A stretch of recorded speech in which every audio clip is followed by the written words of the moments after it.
جامعہ صحابہ صفا YouTube channel کو سبسکرائب کیجئے، ساتھ ہی دبا دیجئے بیل آئیکن کو ہماری لیٹسٹ ویڈیو سب سے پہلے دیکھنے کے لیے۔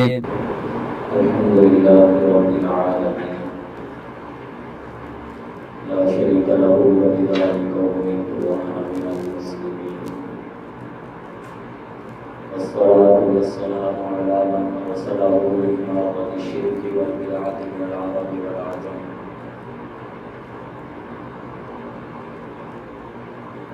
وعلى آله وأصحابه الذين سعوا في إشاعة التوحيد والسنة مقرين بقوله تعالى فادعوا الله مخلصين له الدين أعوذ بالله من الشيطان الرجيم بسم الله الرحمن الرحيم يا أيها الذين آمنوا اجتنبوا كثيرا من الظن إن بعض الظن إثم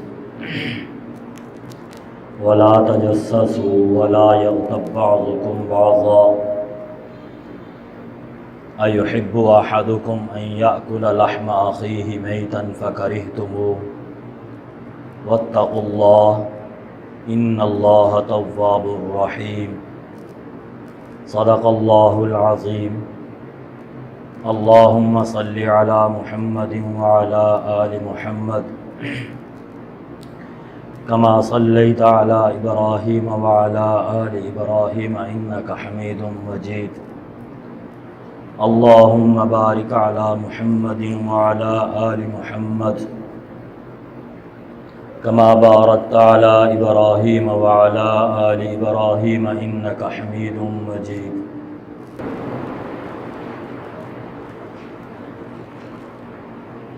میرے محترم بھائیوں اور بزرگوں، پارہ نمبر 26 اور اس کی سورۃ الحجرات میں اللہ جل شانہ و من والہ نے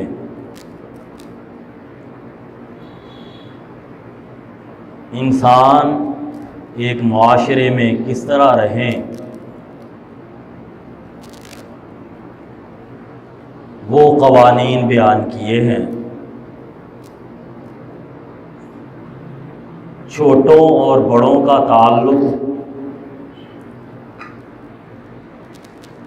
کیسا ہونا چاہیے، آپس میں رہن سہن کیسا ہونا چاہیے، ایک دوسرے کے ساتھ تعلقات کی نوعیت اور حدود کیا ہونی چاہیے،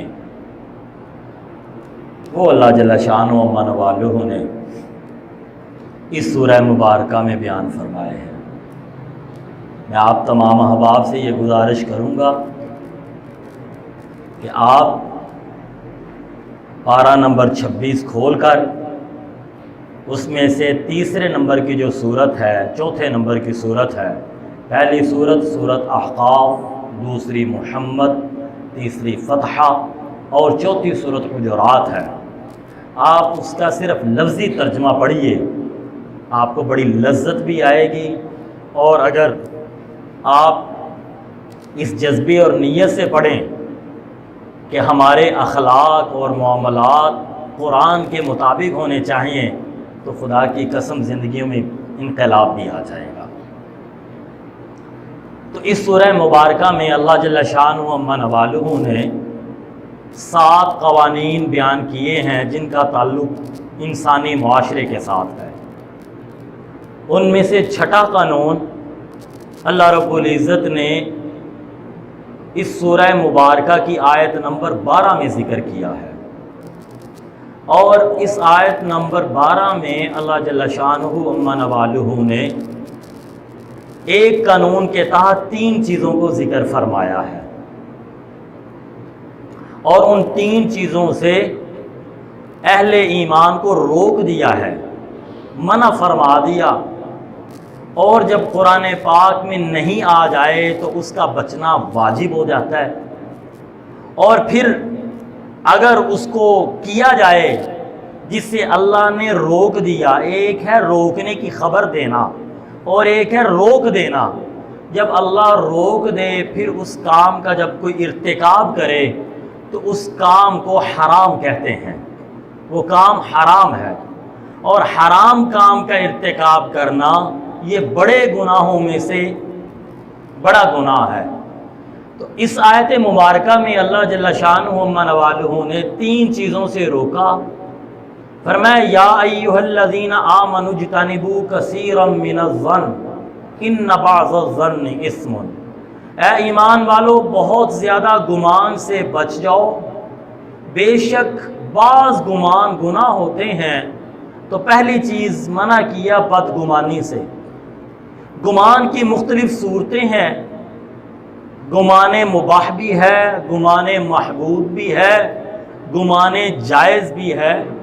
یہاں پہ جس گمان سے منع کیا رائے قائم کرنے سے، گمان مطلب ہوتا ہے کسی کے بارے میں رائے قائم کرنا، گمان کرنا، ظن رکھنا، رائے رکھنا، خیال رکھنا میرے خیال میں وہ ایسا آدمی ہے، میری رائے میں وہ ایسا آدمی ہے، میرے گمان کے مطابق وہ ایسا ہے. تو یہ جس نے کیا تو برا گمان رکھنے کی اجازت نہیں ہے. اس کے بارے میں گزشتہ جمعہ سے پہلے جمعہ میں تفصیل کے ساتھ عرض کر چکا ہوں کہ یہ کتنا برا عمل ہے، اور اس سے گھر اجڑتے ہیں، اس سے بھائی جدا ہو جاتے ہیں، اس سے محبتیں ختم ہو جاتی ہیں، اس سے دلوں کا اطمینان چھن جاتا ہے جب بندہ کسی کے بارے میں غلط گمان رکھنا شروع کر دے. مثال کے طور پر یہ 2 بھائی بیٹھے ہیں، یہ ایک جو ہے اس کی اچانک ٹانگ لگ گئی، دوسرے نے کہہ دیا جان بوجھ کے منو لائس ہوں. اب مجھے بتاؤ اللہ کے گھر میں بیٹھ کے لذت آئے گی یا غصہ آئے گا؟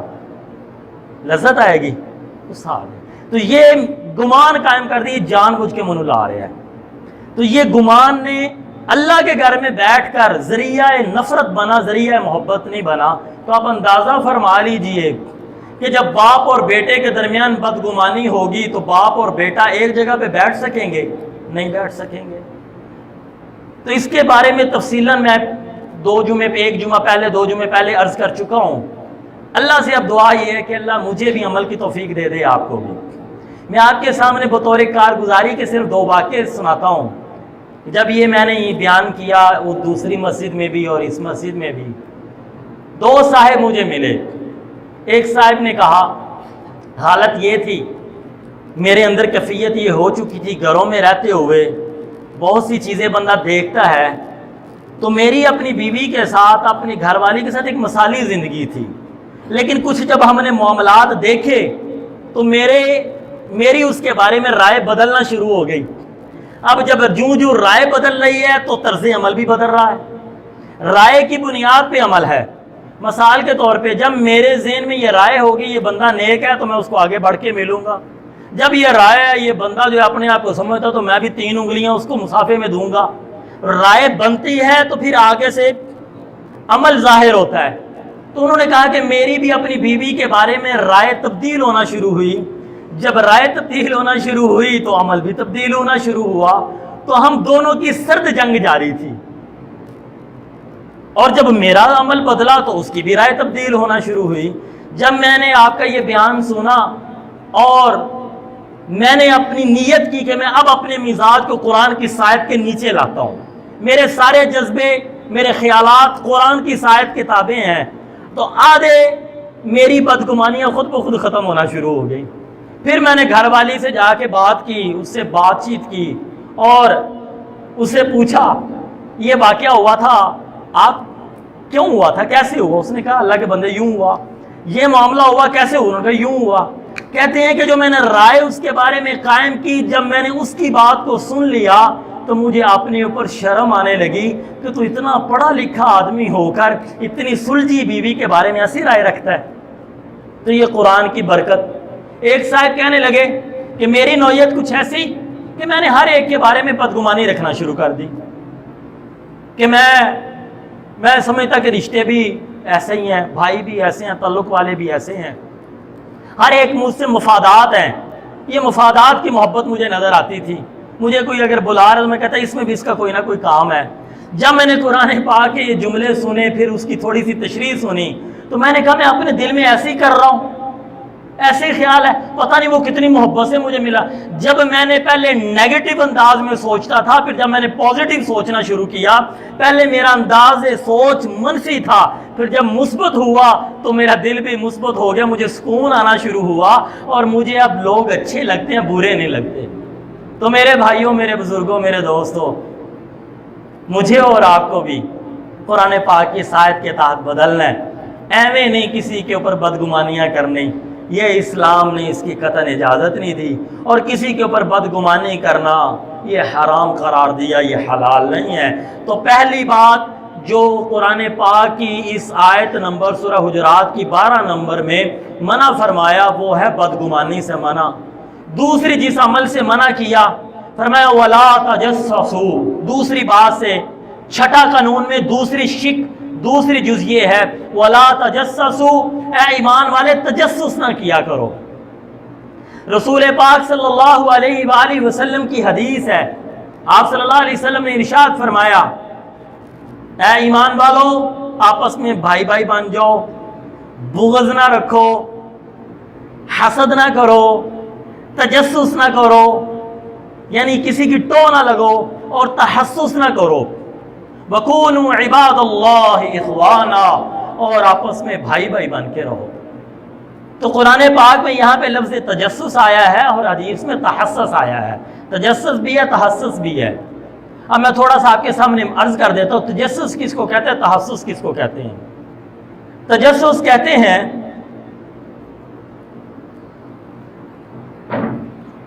کہ آپ کسی کے ایسے امر کی، ایسے کام کی تلاش اور جستجو کریں جس کو لوگوں نے آپ سے چھپایا ہو۔ آپ سے کوئی کام چھپاتا ہے اور آپ اس کی ٹو لگائیں، اس کو تلاش کرنے کی کوشش کریں، اسے تجسس کہتے ہیں۔ اور تحسس کہتے ہیں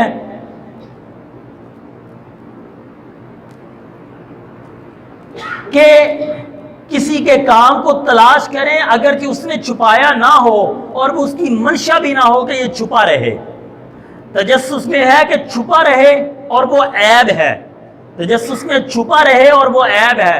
تحسس میں عیب ہے یا نہیں، گھریلو زندگی ہے، گھریلو معاملات ہیں، دو بھائیوں کی گفتگو ہے، دو بھائیوں کی گفتگو ہے، آپس میں کوئی بات چیت ہے، تو وہ لوگوں سے چھپایا ہوا ہے، ظاہر نہیں کیا، تو اس کے ٹو میں لگنا یہ تحسس ہے۔ اور میرے بھائیوں آپ جانتے ہیں جب تحسس سے منع کر دیا تو تجسس سے بطریق اولیٰ منع ہو گیا۔ جب کسی نے اپنی ایسی بات کو چھپایا جو عیب نہیں ہے تو پھر جو عیب والی بات ہے اس کو تلاش کرنا وہ تو بطریق اولیٰ منع ہے۔ تو قرآن کہہ رہا لا تجسسوا، اے ایمان والو کسی کی باتوں کی ٹو نہ کیا کرو۔ وہ ٹو کرنا آپ کا، کسی کے عیوب کو تلاش کرنا، وہ بدگمانی کی نیت سے ہو، بدنیتی کی وجہ سے ہو، یا بطور استعجاب کے ہو، بطور تعجب کے ہو۔ بعض اوقات ہم کسی کی ٹو کرتے ہیں تعجب کے لیے، بطور تعجب کے ہو۔ فرمایا یہ قطعاً کسی بھی صورت میں کسی کے گھر کی زندگی یا کسی کے عیوب کی طرف جھانکنا، اس کو معلوم کرنے کی کوشش کرنا، یہ قطعاً حلال نہیں ہے، یہ حرام ہے۔ اور اللہ جل شانہ و من والہ نے اس کو ناپسند فرمایا، اور اتنا ناپسند فرمایا کہ قرآن پاک میں اس میں روک دیا۔ رسول اکرم صلی اللہ علیہ وآلہ وسلم نے اس کے نقصانات بیان کیے، تجسس کے نقصانات کیا ہوتے ہیں۔ تو امیر معاویہ رضی اللہ تعالیٰ عنہ کو آپ صلی اللہ علیہ وسلم نے ارشاد فرمایا تجسس نہ کر، انکا ان اتبعت عورات الناس، اگر آپ کسی کی چھپی ہوئی عیبوں کو تلاش کرو گے، پیچھے لگو گے، افسدتہم، تو آپ ان کو خراب کر دو گے، بگاڑ دو گے، او کدت ان تفسدہم، یا قریب ہے کہ تم کو بگاڑ دے۔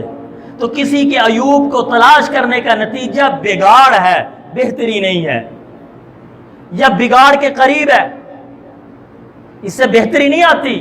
جب اللہ نے کسی کے عیب کو چھپایا عمر فاروق کون ہوتا ہے کہ اس کے عیب کو تلاش کرنے کی کوشش کرے، اس کے عیوب کو جھانکنے کی کوشش کرے، لوگوں سے پوچھتا پھرے، اپنے ایجنٹ چھوڑ کے رکھے؟ یہ کس نے اجازت دی؟ یہ اللہ کے نبی نے اس کا نقصان بیان کیا، تو اس سے پتہ چلا کسی کے عیبوں کو تلاش کرنے کی اجازت نہیں ہے۔ آپ صلی اللہ علیہ وسلم نے ایک اور حدیث میں اس کی مذمت یوں بیان کی اور ناپسندیدگی کا یوں اظہار کیا، اور اللہ کی جانب سے دھمکی امیز لہجہ اختیار کیا گیا کہ اے لوگو لا تجسسوا، تجسس نہ کرو، عیبوں کو تلاش نہ کرو، کسی کی ذاتی زندگی کو ٹو میں نہ لگو، وہ کتنا ہی برا کیوں نہ ہو، جب اس کا عمل کوئی چھپا ہوا ہے تمہیں کوئی حق نہیں ہے کہ لوگوں کے سامنے اس کو بیان کرتے رہو۔ ہو سکتا ہے کہ میری اور آپ کی سمجھ میں یہ بات ہی نہ آئے، جو یہ بات کا سمجھنا آنا، قرآن کی بات کا سمجھنا آنا، میرے پیارے نبی کی حدیث کا سمجھنا آنا، یہ میرے بگاڑ کی علامت ہے۔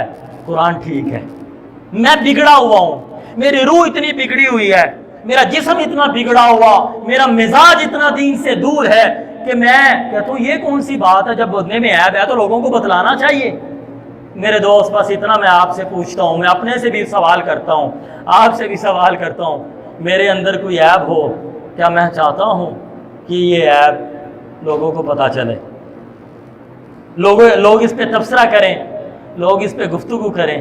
اگر میں نہیں چاہتا تو پھر میں لوگوں کے عیب پہ میں کیوں گفتگو کرتا ہوں؟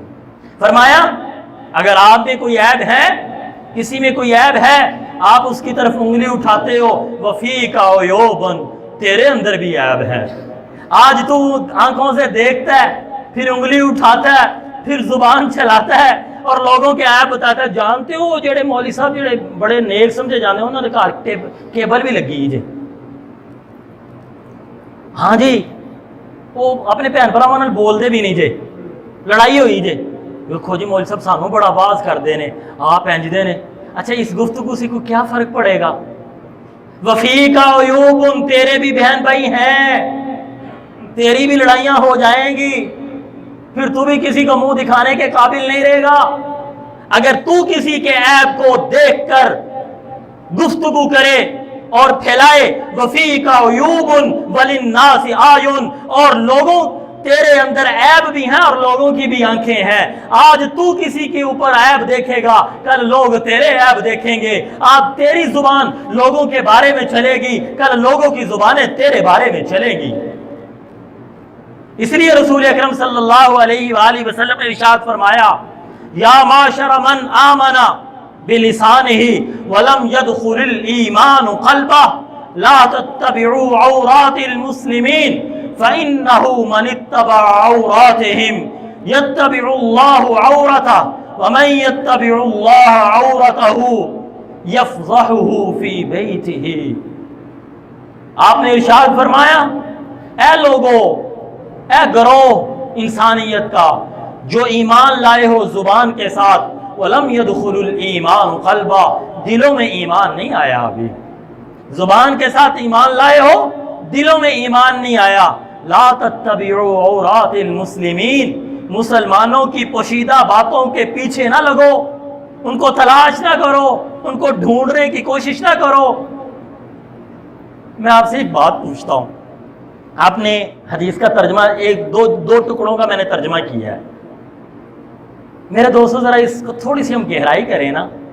آپ جانتے ہیں جو میرے طالب علم ہیں، اسکول اور کالج میں پڑھتے ہیں، جب ان کے استاد کوئی لیکچر دیتے ہیں نا تو بات مربوط ہوتی ہے، پچھلی کے ساتھ اگلی بات چلتی ہے، یہ نہیں ہے پیچھے ایک اور کر دی اگلی اور کر دی۔ تاریخ کا استاد پڑھانے والا وہ درمیان میں کیمسٹری کو شروع نہیں کر دیتا، کیمسٹری پڑھانے والے درمیان میں میتھ کو شروع نہیں کر دیتے، جو پڑھا رہے ہیں نا اسی کے اوپر چلتے ہیں۔ یہاں پہ ہمیں بات کچھ اور نظر آ رہی ہے۔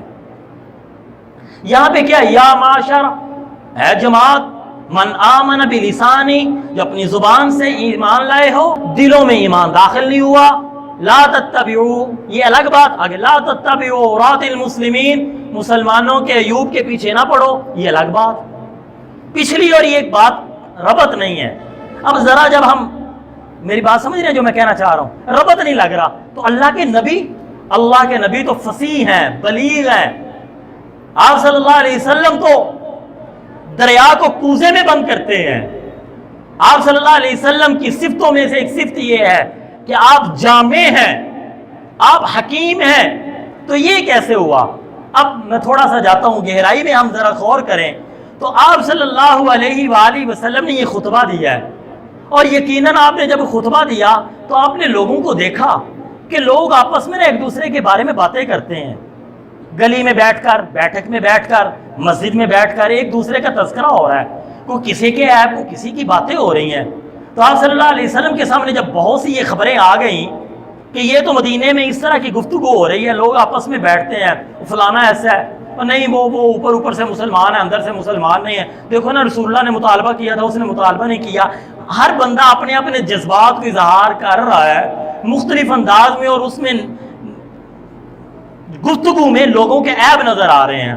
تو پھر آپ نے سارے لوگوں کو اکٹھا کیا، آپ نے خطبہ دیا اور پھر کہا یا معاشر من آمن بلسانی، اے انسانوں کا گروہ جو ایمان لائے ہو زبان کے ساتھ، ولم يدخل الایمان قلبا، دلوں میں ایمان داخل نہیں ہوا، لا تتبعوا عورات المسلمین، مسلمانوں کے عیوب کے پیچھے نہ پڑو، اس لیے اگر تمہارے دلوں میں ایمان داخل ہوا ہوتا تو پھر تم کسی کے عیب نہ دیکھتے۔ سمجھ آ گئی؟ یعنی جو ایمان والا ہوگا وہ کسی کے عیب نہیں دیکھے گا، وہ اپنے عیبوں کو دیکھے گا۔ جو ایمان والا ہوگا وہ کسی کی برائی نہیں ذکر کرے گا، وہ اپنی دیکھے گا میرے اندر کتنی کمیاں ہیں، کون سی صفات ہے جن کی مجھے ضرورت ہے ایک اچھا انسان بننے کے لیے، اس میں صفات ہونی چاہیے، کون سی برائیاں ہیں جو میرے اندر موجود ہیں جو کہ ایک ناپسندیدہ انسان میں ہوتی ہیں، میں اس میں سے نکالوں۔ اور یہ تب ہوگا جب ہم اپنی طرف توجہ کریں گے۔ آج میرے بھائیوں، میرے بزرگوں، میرے دوستوں، ہم دوسروں کی تربیت کرتے ہیں اور اپنے سے غافل ہیں۔ اور نہیں دوستو، اپنی تربیت کریں، دوسروں کے عیبوں سے غفلت کریں۔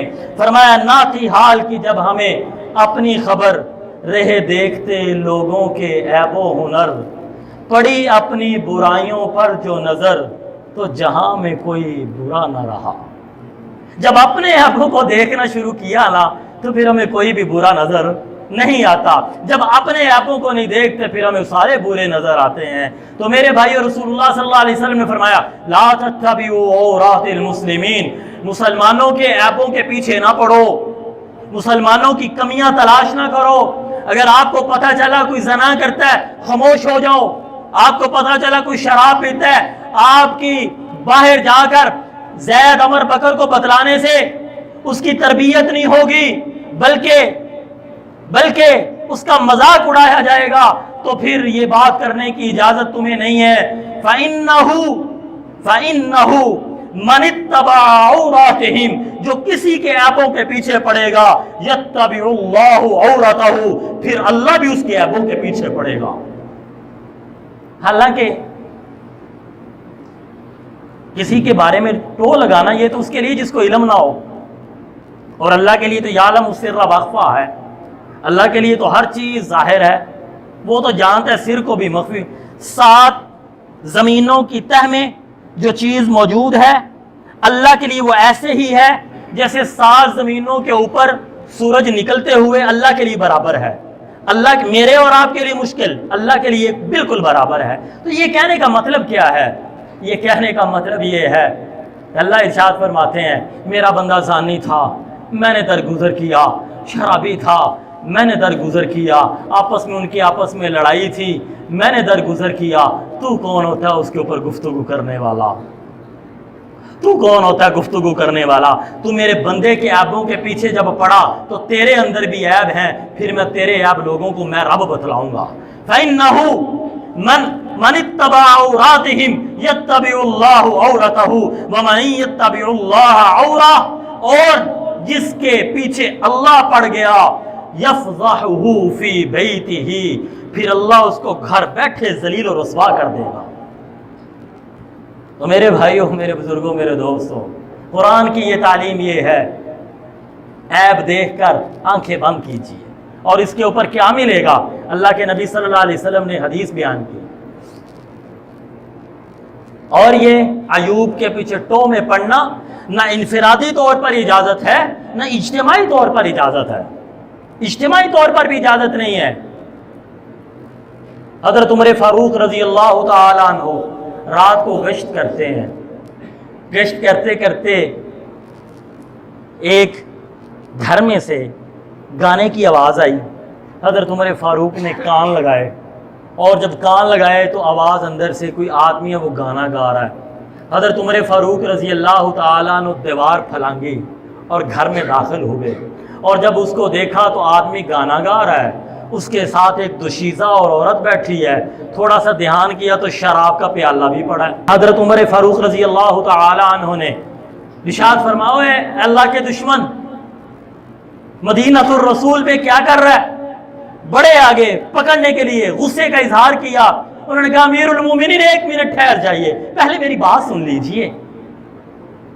حضرت عمر فاروق رضی اللہ تعالیٰ عنہ کھڑے ہوئے, کہا بتا کیا بات کہتا ہے؟ انہوں نے کہا امیر المومنین میں نے ایک گناہ کیا, میں نے اپنے گھر میں بیٹھ کے گناہ کر رہا ہوں, آپ نے 3 گناہ کیے ہیں.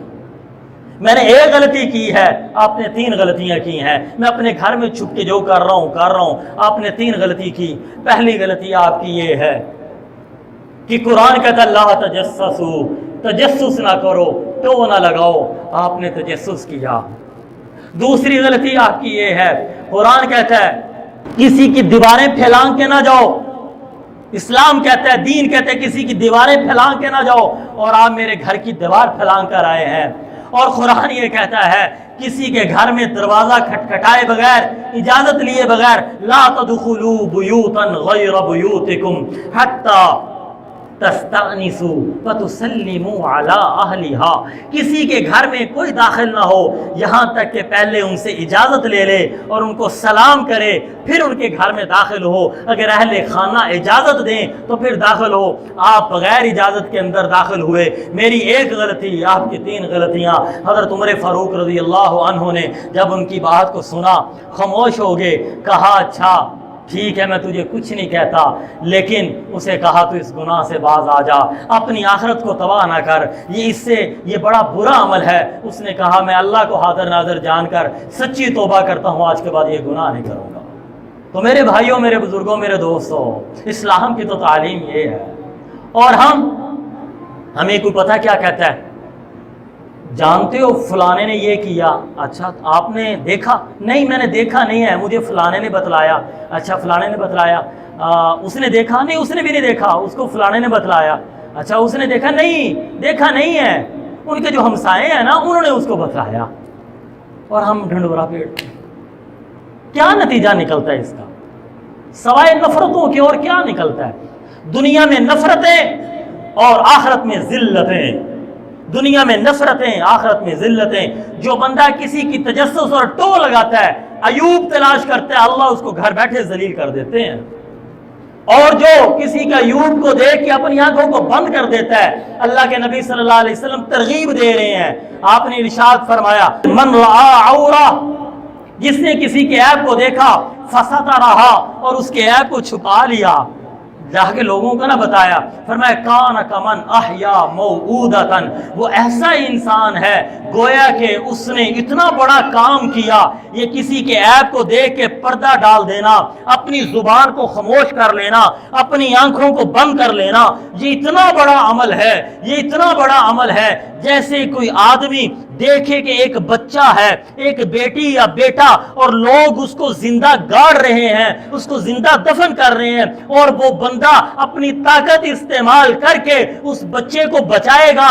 کتنا اونچا عمل ہے. فرمایا جیسے وہ عمل اللہ کے ہاں بڑا پسندیدہ, اسی طرح کسی کے عیب کو دیکھ کے چھپانا یہ بھی اللہ کے ہاں بہت پسندیدہ ہے. تو میرے بھائیوں, میرے بزرگوں, میرے دوستوں, اس لیے احادیث نے بھی میری رہنمائی کی, آپ کی بھی رہنمائی کی ہے کہ ہمیں کسی کے عیبوں کے ٹو نہیں لگانے چاہیے. نظر آ بھی جائے تو پردہ پوشی کرنی چاہیے, بیان نہیں آگے کرنے چاہیے. تو اللہ تعالیٰ نے قرآن پاک کی اس آیت میں قوانین معاشرت کو, آداب معاشرت بیان کی ہیں. معاشرے میں امن و سکون اور محبتیں کیسے پھیلتی ہیں. تو پہلا فرمایا بدگمانی نہ کرو, اور دوسرا فرمایا کسی کے بارے میں ٹو نہ لگاؤ, اور تیسرا فرمایا لا یغتب بعضکم بعضا, تم میں سے کوئی کسی دوسرے کی غیبت نہ کرے. غیبت کیا ہے, اس کی تعریف کیا ہے؟ اس کے نقصانات اور وبال اور اس کی حرمت کیا ہے اور اسلام اس کے اوپر کتنی شدت اختیار کرتا ہے، وہ انشاءاللہ العزیز آئندہ جمعہ عرض کروں گا۔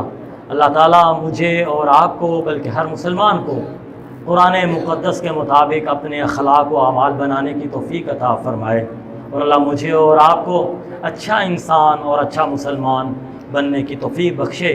سبحان اللہ و بحمدہ، سبحان اللہ العظیم۔